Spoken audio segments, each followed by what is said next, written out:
It's not through bonding. It's 15,000. The laser core is open. It is endlessly accelerating the reaction. Chernobyl reactor 4 is now nuclear bomb.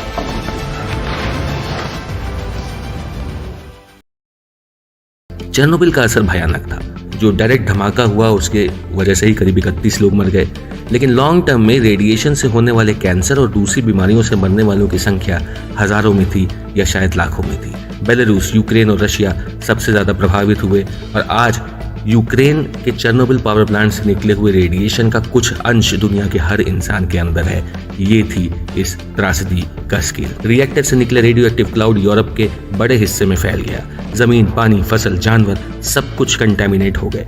एक बड़ा area, करीब 2600 square kilometre का बड़ा area खाली करना पड़ा। इस एरिया को एक्सक्लूजन जोन का नाम दिया गया और इस पूरे एरिया को खाली करना पड़ा और यहाँ आज भी रहना सुरक्षित नहीं है।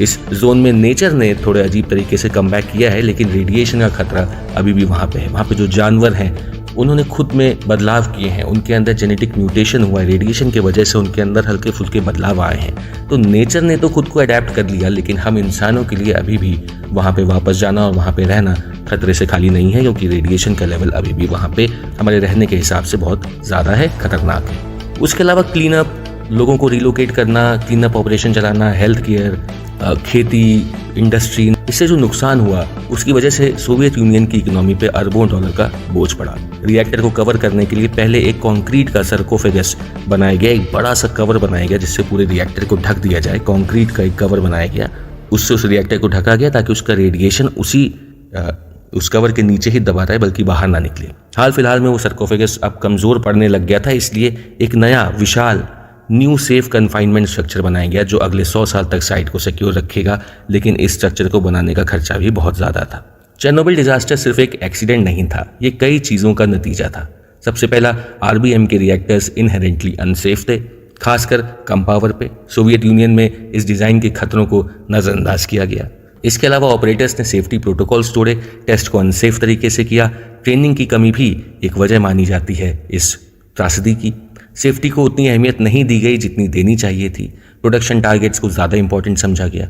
सोवियत यूनियन में ट्रांसपेरेंसी की कमी थी, प्रॉब्लम्स को छुपाया जाता था। अगर पहले ही डिज़ाइन की इन कमियों को पब्लिकली डिस्कस किया गया होता तो शायद इन कमियों को सुधारा जा चुका होता और ये जो त्रासदी हुई वो कभी होती ही ना। लेकिन इस त्रासदी ने दुनिया को कई इंपॉर्टेंट सबक भी सिखाए। सबसे पहले कि न्यूक्लियर पावर के साथ कोई कॉम्प्रोमाइज़ नहीं हो सकता। Reactor design, operation, training, safety culture सब कुछ एकदम बेस्ट होना चाहिए, टॉप नॉच होना चाहिए। प्रॉब्लम्स को छुपाने से वो और बढ़ जाती हैं। ओपन कम्युनिकेशन और इन्फॉर्मेशन शेयरिंग बहुत इंपॉर्टेंट है अगर आप न्यूक्लियर पावर के साथ खेल रहे हैं तो। न्यूक्लियर एक्सीडेंट किसी एक देश की सीमा में नहीं रहता। ऐसे हादसों से निपटने के लिए ग्लोबल कोऑपरेशन भी बहुत ज़रूरी है। चेरनोबिल के बाद इंटरनेशनल एटॉमिक एनर्जी एजेंसी, जिसे हम IAEA के नाम से जानते हैं, उसका रोल और मजबूत हुआ। ऐसे हादसों का असर पीढ़ियों तक रहता है, हेल्थ पर, एनवायरनमेंट पर और इकोनॉमी पर, और इसलिए ये ज़रूरी है कि हम ये स्टेप्स उठाएं कि ऐसे हादसे कभी ना हो। आज भी चेरनोबिल एक्सक्लूजन जोन एक अजीब खामोश जगह है। प्रिप्यात शहर वक्त में फ्रीज हो चुका है, स्कूल में किताबें बिखरी हैं, म्यूजियम पार्क का फेरिस व्हील वैसे ही खड़ा है, लेकिन सब कुछ वीरान पड़ा है।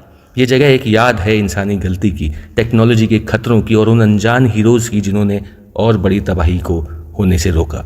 चेरनोबिल की कहानी एक अंधेरी रात की कहानी है, लेकिन ये एक ऐसी कहानी भी है जो हमें हमेशा याद दिलाती है कि प्रोग्रेस के साथ जिम्मेदारी कितनी ज़रूरी है। ये एक सबक है जो दुनिया ने खून और आंसुओं से सीखा है और जिसे हमें कभी नहीं भुलाना चाहिए। दूसरा धमाका शायद न्यूक्लियर एक्सप्लोजन था या हाइड्रोजन गैस का, जिसने रिएक्टर बिल्डिंग को पूरी तरह से तबाह कर दिया और रेडियो एक्टिव मटीरियल को हवा में फैला दिया। रिएक्टर का कोर खुल चुका था, जैसे एक खुली कब्र जिसमें से मौत का सामान इंटेंस रेडिएशन के तौर पे बाहर निकल रहा था।